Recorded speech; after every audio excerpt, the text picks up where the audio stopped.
Hi guys, आज की इस वीडियो से हम लोग सीखने जा रहे हैं आईओटी इंटरनेट ऑफ थिंग, जिसमें हम लोग यूज में लेने वाले हैं नोड एमसीयू ESP8266 मॉड्यूल।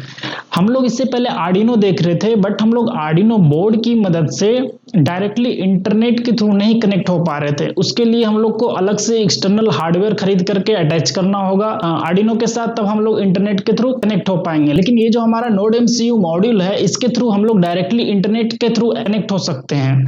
हम लोग कोई भी डेटा को डेटाबेस से फेच कर सकते हैं या फिर डेटाबेस में राइट कर सकते हैं। अब यहाँ पर एक क्वेश्चन आता है कि हम लोग भाई इंटरनेट से कनेक्ट क्यों हो रहे हैं, हम लोग को फायदा क्या है इससे। तो सबसे बड़ा फायदा ये है कि आप जितने भी नोड एमसीयू से आप कनेक्ट कर रखें अप्लायंसेस को, आप उसे कहीं से भी एक्सेस कर सकते हैं। इस अर्थ पर से आप कहीं से भी एक्सेस कर सकते हैं। कंडीशन ये है कि ये इंटरनेट से कनेक्टेड होना चाहिए। हम लोग नोड एमसीयू को बिल्कुल स्टार्टिंग से देखने वाले हैं, इसमें क्या क्या लाइब्रेरी लगने वाला है, इसके कंपाइल टाइम पे क्या क्या एरर आने वाले हैं, वो सब हम लोग सब कुछ साथ साथ में देखेंगे, ताकि आपको आइडिया हो जाए कि कुछ भी एरर आए उसे कैसे सॉल्व करना। हम लोग एरर को सॉल्व करना सीखेंगे। हम लोग इस सीरीज में काफी कुछ देखने वाले हैं, जैसे डेटाबेस से रिलेटेड कि हम लोग कोई भी डेटा को कैसे फेच करें डेटाबेस से हमारे नोड एमसीयू में, या फिर नोड एमसीयू से डेटाबेस में कैसे स्टोर करें हमारे डेटा को। कुछ भी हमारे सेंसर से रिलेटेड डेटा आ रहे हैं, या फिर मैंने एक बटन प्रेस किया, उससे डेटा मेरे को सेंड करना है डेटाबेस में कि भाई मैंने अगर ऑन कर दिया तो वहां पर जाकर के स्टोर हो जाए वन या फिर ऑन, कुछ भी। वो हम लोग कोडिंग पार्ट्स में देखेंगे। उसके बाद फिर वहां पे स्टोर हो गया, उसके बाद फिर अगर मैं फिर से एप्लीकेशन को ऑन करूं तो वहां से डेटा आना चाहिए, अगर ऑन है तो ऑन रहे। इसके बाद फिर हम लोग खुद का एंड्रॉयड एप्लीकेशन भी बनाना सीखेंगे एंड्रॉयड स्टूडियो में। इसके बाद फिर लेटर ऑन हम लोग बना ऐप भी यूज करने वाले हैं। और हम लोग इस सीरीज में देखने वाले हैं मल्टीपल वाईफाई से कैसे कनेक्ट करें। मतलब हम लोग सपोज हमने एक इसमें SSID और पासवर्ड डाल रखा है कि भाई तुम मेरे राउटर से कनेक्ट हो जाना। अब क्या हुआ, हमारा राउटर का इंटरनेट कनेक्शन चला गया, बारिश के रीजन, कुछ भी हो सकता है रीजन, राउटर का नेट चला गया, तब उस टाइम में तो इंटरनेट चला गया है तो फिर हम तो एक्सेस नहीं कर पाएंगे। उसके लिए हम लोग कोडिंग क्या लिखेंगे, मोबाइल का हॉटस्पॉट ऑन कर देंगे, वो डायरेक्टली हॉटस्पॉट से कनेक्ट हो जाएगा। हम लोग इसका कोडिंग भी एडवांस में देखने वाले हैं कि ये सब कैसे करें। इसके बाद फिर हम लोग एक एंड्रॉयड स्टूडियो में खुद का ऐप बनाएंगे, जिसमें एक स्लाइडर रहेगा, इंटेंसिटी कंट्रोल करेंगे कोई भी लाइट्स का। इसके बाद हम लोग क्या करने वाले हैं, मल्टीपल नोड एमसीयू को कनेक्ट करने वाले हैं एक ऐप में। मतलब एक नोड एमसीयू हमारा कनेक्टेड है उस रूम के सारे अप्लायंसेस से, उस रूम के जितने भी लाइट फैन सब कुछ उस रूम से कनेक्टेड है। मतलब एक नोड एमसीयू मैंने दूसरे रूम में लगा रखा है और दूसरा नोड एमसीयू मेरे अपने रूम में लगा रखे हैं। ये दोनों को डेटा एक ही डेटाबेस में जाएगा, एक ही जगह स्टोर करेगा, और मैं एक ही ऐप से दोनों रूम का लाइट्स फैन स्विच के अकॉर्डिंग जो भी स्विच उससे मतलब दिया गया, सेट किया गया है, उसको हम लोग एक्सेस कर सकते हैं इंटरनेट के थ्रू कहीं से भी। अब बहुत होगी आगे की बातें, अब हम लोग स्टार्ट कर रहे हैं इस वीडियो के बाद, जिसमें हम लोग बहुत सारे लाइब्रेरी को इंस्टॉल करना सीखने वाले हैं कि कैसे कैसे इसमें अपलोड करें, और अपना फर्स्ट प्रोग्राम अपलोड करेंगे।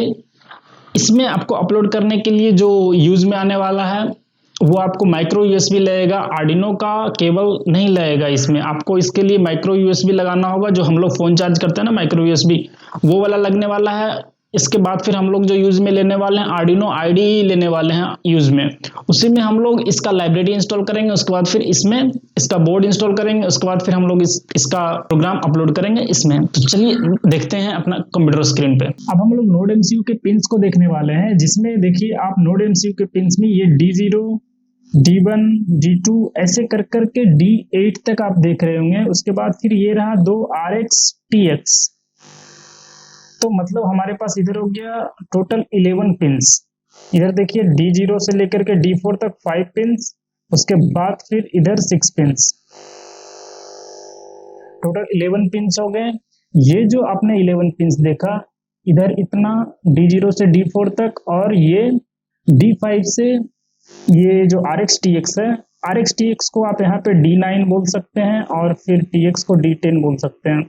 ओके, तो ये जो हमारे टोटल इतने 11 पिंस है, ये सभी पिंस हमारे पास PWM पिंस है। आपको पता होगा PWM पिंस क्या है, पल्स विथ मॉड्यूलेशन। अगर आपने मेरे आर्डिनो लेक्चर्स देख चुके हैं तो, अगर आपने नहीं देखा तो आप इस वीडियो को बाद देख लीजिएगा। PWM पिंस क्या होते हैं, मैं आपको लिंक दे दूंगा डिस्क्रिप्शन में। मैं आपको यहाँ पर भी थोड़ा सा बता दूं PWM पिंस क्या है, कि PWM पिंस के थ्रू हम लोग एनालॉग वोल्टेज को जनरेट करवा सकते हैं। मतलब ये सारे पिंस के पास ये सारे पिंस के पास ये कैपेबिलिटी है कि ये एनालॉग वोल्टेज जनरेट कर सकते हैं, ना कि डिजिटल हाई और लो सिर्फ कर सकते हैं। हम लोग नोड एमसीयू के पिंस को यूज में लेने के लिए या आप D0 लिखिए या फिर पिन नंबर 16 लिखिए। अगर पिन नंबर 16 लिख रहे हैं तो ऊपर भी अगर आपने बोर्ड सिलेक्ट कर रखा है नोड एमसीयू, अभी हम लोग तुरंत देखने वाले हैं कैसे कैसे बोर्ड क्या इंस्टॉल करना है। अगर आपने बोर्ड सिलेक्ट कर रखा है नोड एमसीयू, तो अगर आपने वहां पे D0 को मेंशन कर दिया है तो फिर मतलब ये पिन आपको एक्सेस मिलने वाला है वहां से, या फिर अगर आपने 16 लिख दिया तो ऊपर भी यही पिन एक्सेस मिलने वाला है। अगर आप आर्डिनो की तरफ से सोचे तो मतलब ये पिन नंबर 5 है जो D1 के साथ है, पिन नंबर 4 है जो D2 के साथ है, ऐसे ही 0 नंबर D3 के साथ है।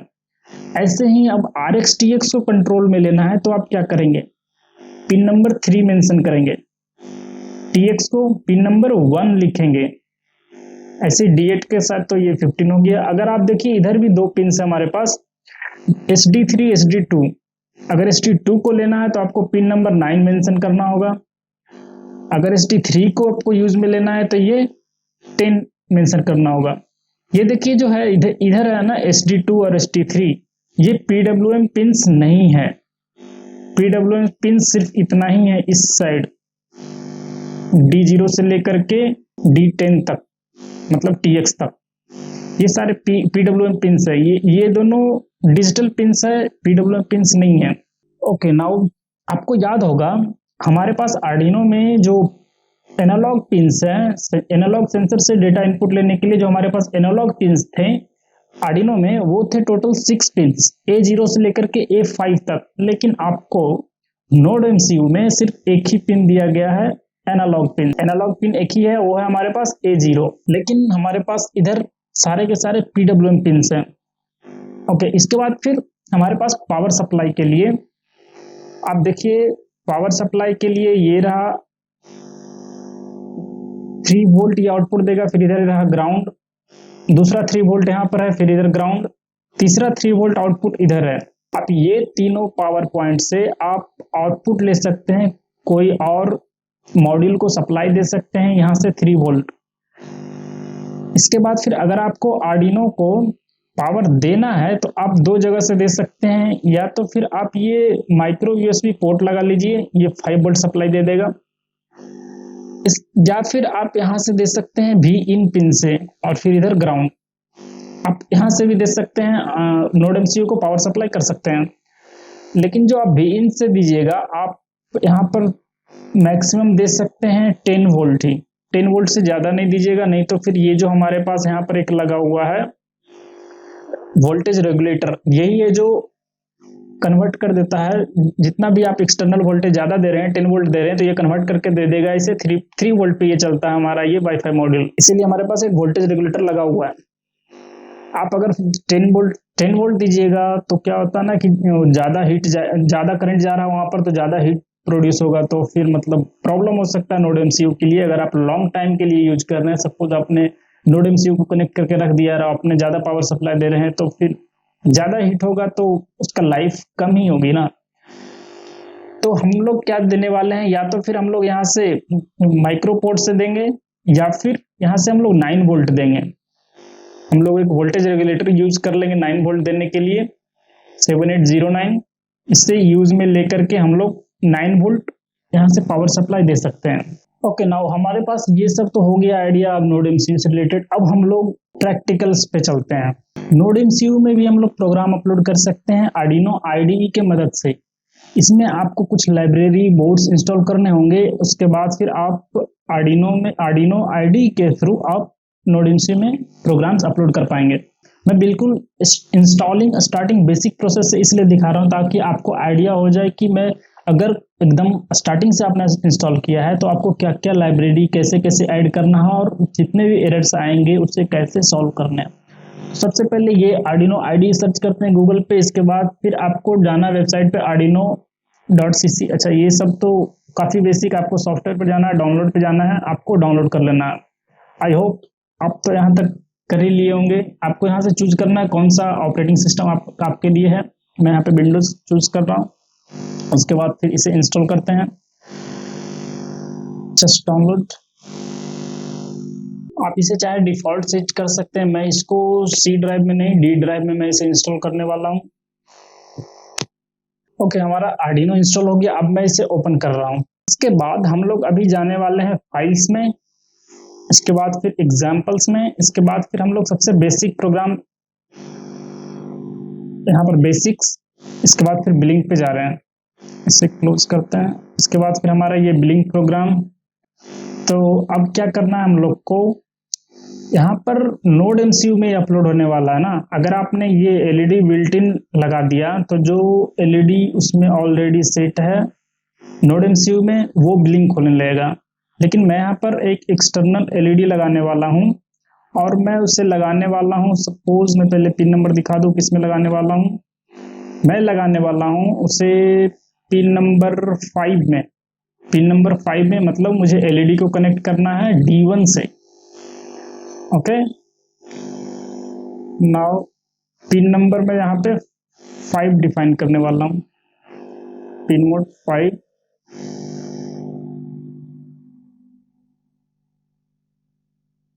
अभी हम लोग नोड एमसीयू को इस पे सेट कर देते हैं।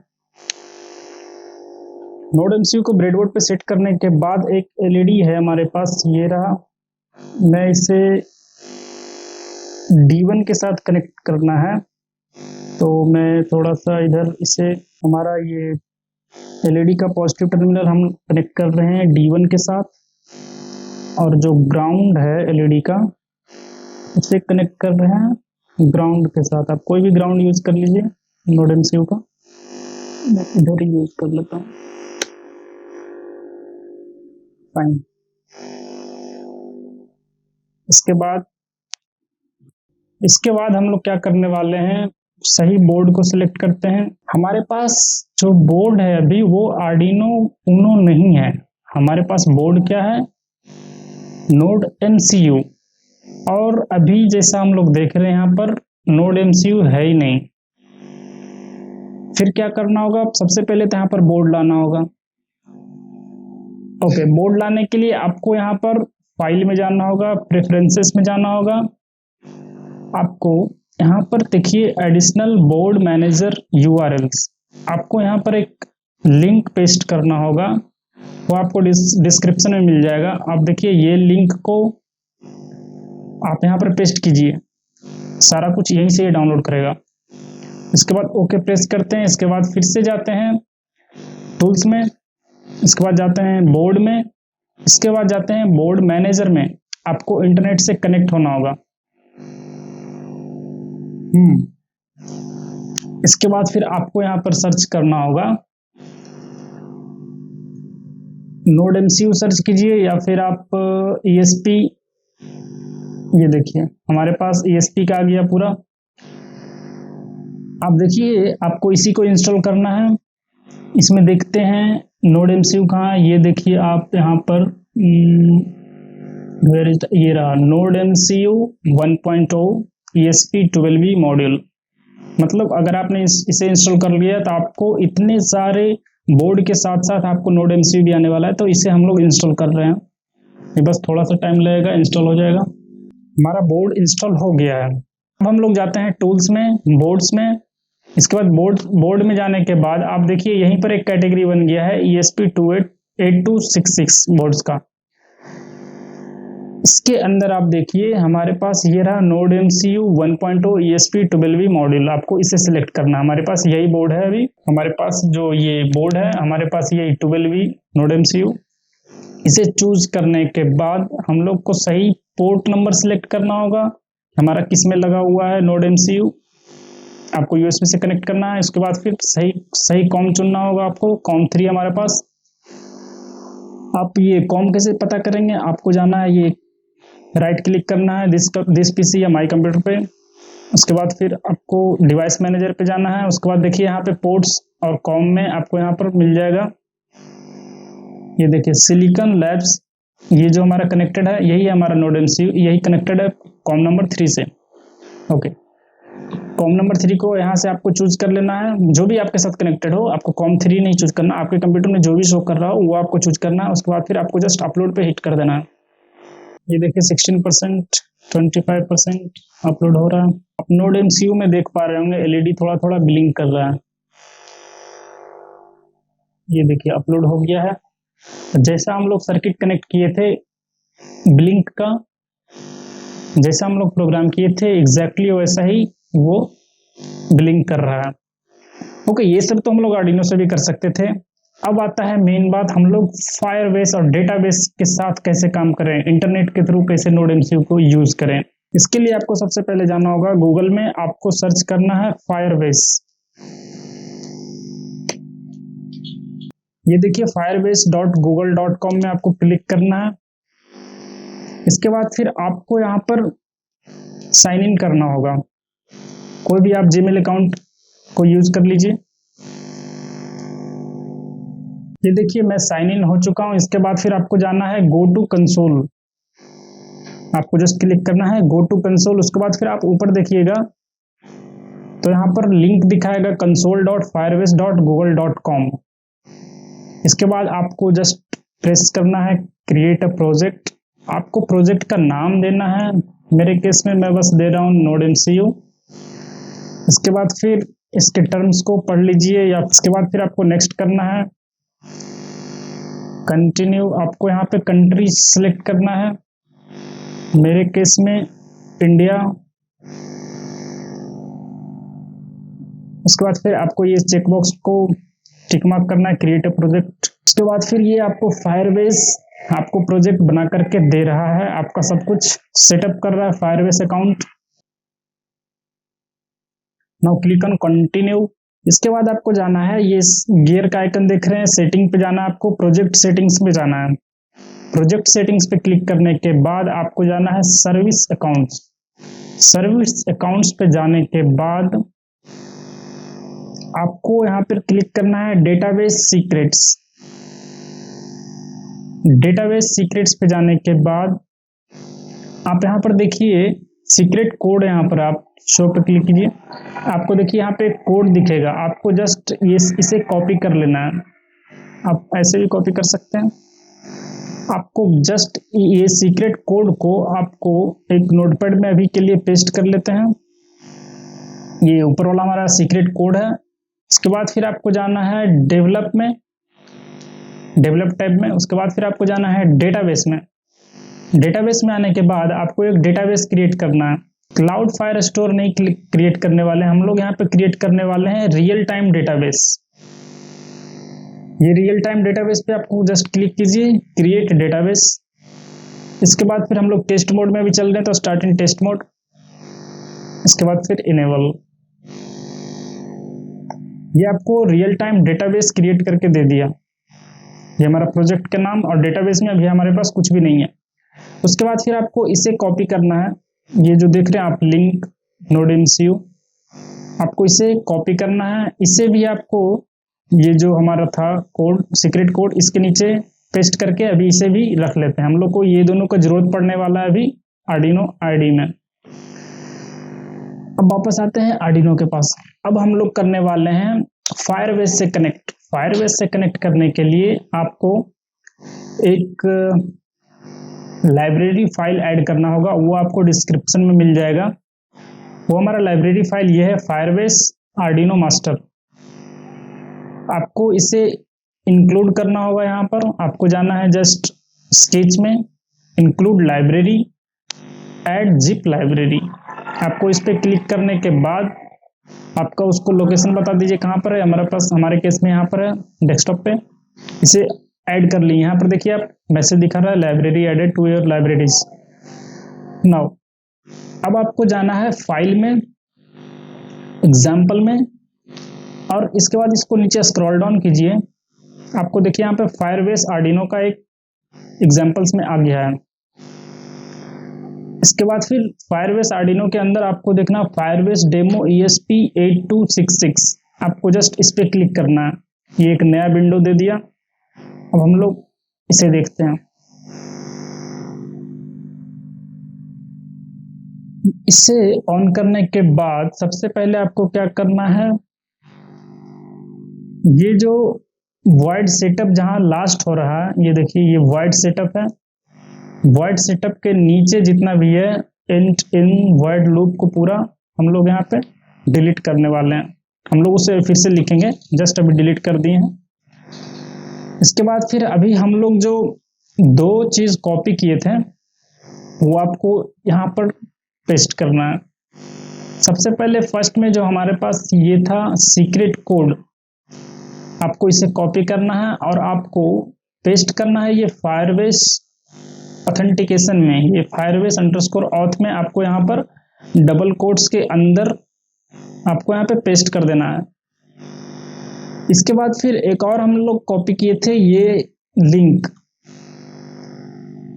कॉपी किए थे। आपको यहाँ पर फायरबेस अंडरस्कोर होस्ट में आपको ये वाला लिंक डालना है, लेकिन ध्यान रहे कि आपको ये सब HTTPS नहीं लगाना है, इसे डिलीट ये भी नहीं लगाना है। आपको जस्ट इसका इतना कॉपी कर करके यहाँ पर पेस्ट करना है। इसके बाद आपको यहाँ पर वाईफाई का नाम और पासवर्ड डालना है। मोबाइल का हॉटस्पॉट का भी आप जो भी नाम है आप यहाँ पर डालिए। मेरे केस में मैं इसे कनेक्ट करने वाला हूँ कैंडी वाईफाई नाम का, मेरे पास SSID मैं बना रखा हूँ मोबाइल से हॉटस्पॉट, और फिर इसका पासवर्ड है 12345678। इसके बाद देखिए वाइट सेटअप में क्या होने वाला है, ये तो पता ही आपको सीरियल बिगिन कर रहा है, सीरियल मॉनिटर के लिए जो भी प्रिंट करवाना वहां पर। इसके बाद फिर वाईफाई बिगिन एक फंक्शन है, ये इसमें दो पैरामीटर पास हो रहे हैं, वाईफाई SSID और पासवर्ड। ये वाईफाई SSID ये वाईफाई लेगा और ये पासवर्ड लेगा, दोनों को चेक करेगा क्या वो सही है, मैच करेगा तो फिर वो कनेक्ट कर लेगा हमारे वाईफाई से। तब तक के लिए हम लोग प्रिंट करवा रहे हैं कनेक्टिंग सीरियल मॉनिटर पे।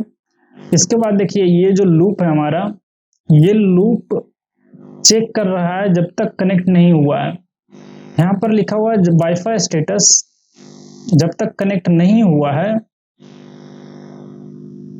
कनेक्टेड नॉट कनेक्टेड, जब तक कनेक्ट नहीं हुआ है तब तक तुम प्रिंट करते जाओ डॉट। ठीक है, जब तक ये कनेक्ट नहीं होगा वाईफाई से फर्स्ट टाइम तब तक ये डॉट प्रिंट करता जाएगा हर आधे सेकंड में। जब ये कनेक्ट हो जाएगा तब ये लूप का कंडीशन फॉल्स हो जाएगा, तब ये इस लूप से बाहर आ जाएगा। उसके बाद फिर नीचे प्रिंट करेगा कनेक्टेड, फिर ये IP एड्रेस प्रिंट कर देगा। इसके बाद फिर फायरबेस स्टार्ट हो जाएगा। फायरबेस में हम लोग कहाँ कनेक्ट कर रहे हैं, इंटरनेट से कनेक्ट होने के बाद ये होस्ट क्या था हमारा, वो जो लिंक था फायरबेस से वो, और फिर उसका ऑथेंटिकेशन कोड जो भी सीक्रेट कोड था, वो दो चीज हम लोग पास किए फायरबेस डॉट बिगिन में। इसके बाद फिर हमारा फायरबेस से कनेक्ट हो जाएगा नोड MCU। जब फायरबेस से कनेक्ट हो जाएगा हमारा नोड MCU, तब हम लोग एक काम करने वाले हैं, फायरबेस में एक वेरिएबल बनाने वाले हैं। मतलब LED का स्टेटस चेक करने के लिए आप देखिए यहाँ पे अभी आपको यहाँ पर कुछ भी डेटाबेस नहीं नजर आ रहा है। हम लोग यहाँ पर एक वेरिएबल क्रिएट करने वाले हैं, लेट्स से उसमें हम लोग एक इंटीजर वैल्यू स्टोर करने वाले हैं। हम लोग सेट इंट, और उस वेरिएबल का नाम हम लोग रखने वाले हैं let's say LED, simply LED नाम रख रहे हैं। और उसमें क्या स्टोर करना है, इनिशियली 0 इंट टाइप है, 0 उसमें सेट करवा रहे हैं। ये जैसे ही फायरबेस से कनेक्ट हो जाएगा ये एक वेरिएबल बनेगा फायरबेस में, मतलब यहाँ पर एक वेरिएबल बनेगा LED नाम का, उसमें स्टोर होगा 0, क्योंकि हम लोग यहाँ पे 0 पास किए हैं। नाउ अब हम लोग लूप की तरफ आगे बढ़ते हैं। लूप में क्या करने वाले हैं, एक वेरिएबल में हम लोग डेटाबेस में क्या पड़ा हुआ है, डेटाबेस में अगर 0 पड़ा हुआ है तो हम लोग उसे फेच करने वाले, मतलब ये जो वेरिएबल है डेटाबेस में LED, हम लोग इसे फेच करने वाले हैं इसका वैल्यू। इस वेरिएबल में जो भी वैल्यू स्टोर है हमारे डेटाबेस में उसे हम लोग स्टोर करने वाले हैं एक वेरिएबल में। लेट्स से उसका नाम हम लोग दे देते हैं LED डेटाबेस DB, कुछ भी नाम दे दीजिए।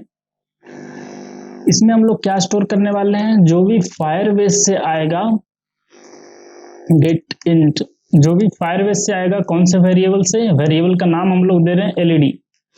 एलईडी के वेरिएबल से जो भी ये डेटा मिलेगा उसे स्टोर कर देगा एलईडी डीबी नाम का एक वेरिएबल में। तो ऑफ कोर्स हम लोग को एक वेरिएबल बनाना होगा एलईडी डीबी, क्योंकि हम लोग इसे यूज लेने वाले हैं। अब हम लोग एक कंडीशन चेक करेंगे कि अगर डेटाबेस में ये एलईडी वेरिएबल में अगर 0 रहा तो तुम एलईडी को ऑफ कर देना, अगर 1 रहा तो तुम ऑन कर देना। तो हम कंडीशन क्या लिखने वाले हैं, if LED DB equal to और स्मॉल बी इक्वल टू, अगर वहां पे 1 रहा, अगर वहां पे 1 रहा तो कुछ काम करना है तुम्हें, एल्स ये काम करना है तुम्हें। यहाँ पर क्या काम करवाना है, हम लोग जस्ट अभी बिलिंक अपलोड किए थे, हम लोग उसके कोड में जाते हैं। उसके बाद फिर हम लोग यहाँ पर ये जो है पिन नंबर 5 को ही हाई करने वाले हैं, डिजिटल डॉट राइट जिसे कॉपी करते हैं और 1 वाले लूप में पेस्ट कर देते हैं, 1 वाले इफ ब्लॉक में पेस्ट करते हैं। अगर एलईडी डीबी का स्टेटस 1 हुआ तो भाई एलईडी को जला दो जो पिन नंबर 5 से कनेक्टेड है, ओके, नहीं तो उसे लो कर दो, बंद कर दो।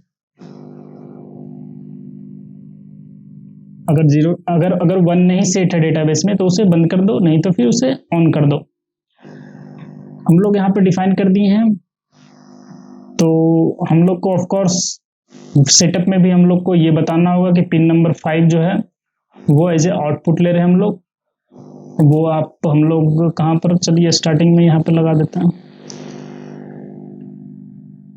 ये हमारा प्रोग्रामिंग पार्ट हो गया, एक एलईडी को डेटाबेस से कनेक्ट करके जलाने के लिए।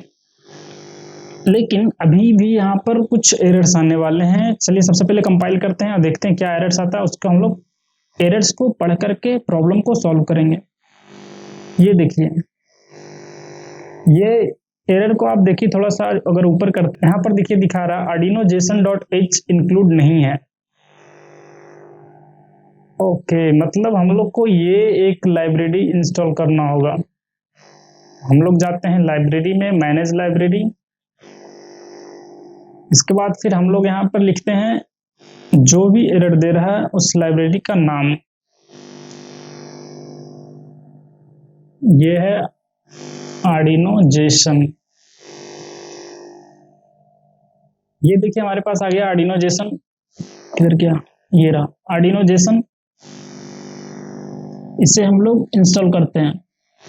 लेकिन अगर आपने ये वर्जन 6 इंस्टॉल कर लिया तो फिर से एक प्रॉब्लम देगा। चलिए मैं पहले 6 से इंस्टॉल करके दिखाता हूँ, उसके बाद फिर से हम लोग यहाँ पर आएंगे, कुछ चेंजेस करेंगे।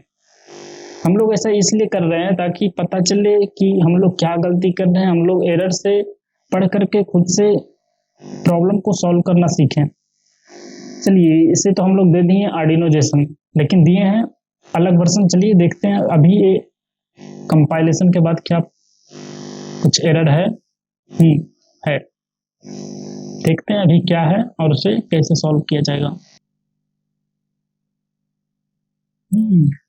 अब यहाँ पर कुछ भी ऐसा नहीं एरर आया है कि आपने इंक्लूड नहीं किया है वो जेसन को।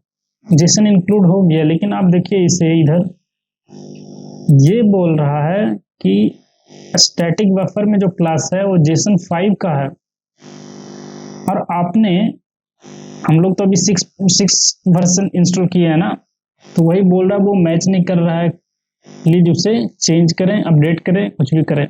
लेकिन आपको ये बोल रहा है जेसन, आर्डिनो जेसन 5 में जाना है।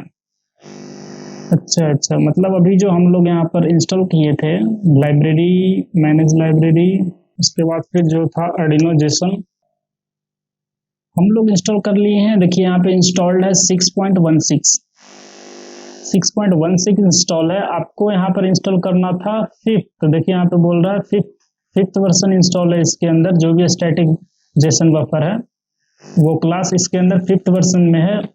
आपको इसे भी इंस्टॉल करना होगा 5th में। इसे स्क्रॉल डाउन कीजिए और वर्जन 5 पे जाइए।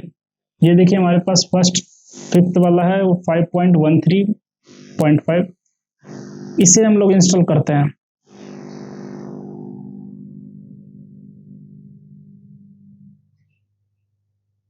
अपडेट हो गया, इंस्टॉल हो गया। इसे क्लोज करके अब हम लोग कंपाइल करते हैं कि अभी भी कुछ एरर है या फिर अब सही है। ये हमारा कंपाइलेशन सक्सेसफुल हो गया। इसके बाद हम लोग नोड एमसीयू में इसे अपलोड करने वाले हैं। बोर्ड नोड एमसीयू आपको सिलेक्ट करना है, फिर सही से पोर्ट नंबर सिलेक्ट करना है। इसके बाद फिर जस्ट आपको अपलोड पे हिट कर देना है। ये हमारा अपलोड हो गया है नोड एमसीयू में।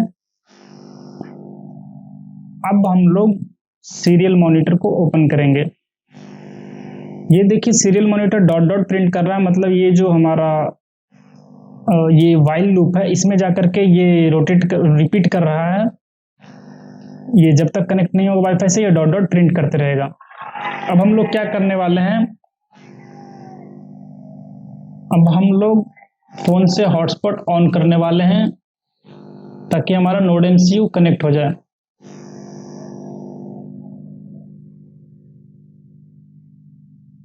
ये देखिए कनेक्ट हो गया है, आईपी एड्रेस भी प्रिंट कर दिया है। इसके बाद फिर डेटाबेस में क्या चेंज हुआ होगा, जैसे ये कनेक्ट हुआ होगा ना, तो ये जो हमारा था firebase डॉट सेट इंट, ये एलईडी नाम का एक वेरिएबल बना चुका होगा। ये देखिए एलईडी का एक वेरिएबल बना दिया है और इसमें 0 स्टोर कर चुका है। मुझे क्या करना है, अब इसे अगर ऑन करना है, ये जो एलईडी से डेटा फेच किया एलईडी डीबी में, इसमें गया, उसके बाद फिर कंडीशन चेक करें, अगर 1 रहेगा तो एलईडी को ऑन करेगा, नहीं तो ऑफ रहेगा। अगर मैं यहाँ पे 1 सेट करूं तो क्या एलईडी ऑन होगा? बिल्कुल होगा। एंटर करते हैं, देखिए एलईडी ऑन हो गया। मतलब हम लोग इस एलईडी को कंट्रोल कर पा रहे हैं डेटाबेस के थ्रू। ये देखिए ऑफ हो गया 0। ये देखिए एक डिवाइस से कनेक्टेड है, कैंडी वाईफाई पासवर्ड 123458, यही हम लोग अभी आर्डिनो में आईडी में डाले थे। लेकिन यहाँ पे प्रॉब्लम ये है कि अगर मैं इसका नेट ऑफ कर दूं, इसका नेट ऑफ कर दूं, फिर भी दिखा रहा है कनेक्टेड है, जबकि यहाँ पर डिसकनेक्टेड दिखाना चाहिए था। ऐसा कुछ नहीं हो रहा। अभी हम लोग इसको एडवांस में देखने वाले हैं कि अगर इंटरनेट भी चला गया, अगर कोई नेट भी ऑफ कर दिया या फिर राउटर से इंटरनेट चला गया है तो ये फिर से कनेक्ट करें। ये देखिए कनेक्टेड ही दिखा रहा है, फिर से कनेक्ट नहीं कर रहा है। अभी हम लोग इसको जस्ट आगे की वीडियोज में देखने वाले हैं कि इसके लिए कैसे कोड करें कि अगर इंटरनेट भी चला गया है, हॉटस्पॉट से कनेक्टेड भी है, तो हमारा फिर से कनेक्ट करने की कोशिश करें नोड एमसीयू। या फिर हमारे पास सपोज इस फोन का नेट चला गया है, अगर मेरे पास घर में राउटर है उसका नेट आ रहा है, तो भाई इसको छोड़ करके उससे कनेक्ट हो जाओ, लेकिन तुमको कनेक्टेड रहना ही है किसी न किसी एक नेटवर्क से। हम लोग इसके लिए अभी जस्ट आगे के लेक्चर में अभी देखने वाले हैं। हम लोग ये सब से रिलेटेड बहुत कुछ अभी आगे के लेक्चर में देखने वाले हैं। तब तक के लिए अगर आपने इस चैनल को सब्सक्राइब नहीं किया है तो मेक श्योर कि आप सब्सक्राइब करके नोटिफिकेशन बेल को प्रेस कर दीजिए। मिलते हैं हम लोग फिर से नेक्स्ट वीडियो में। Thank you so much for watching this video.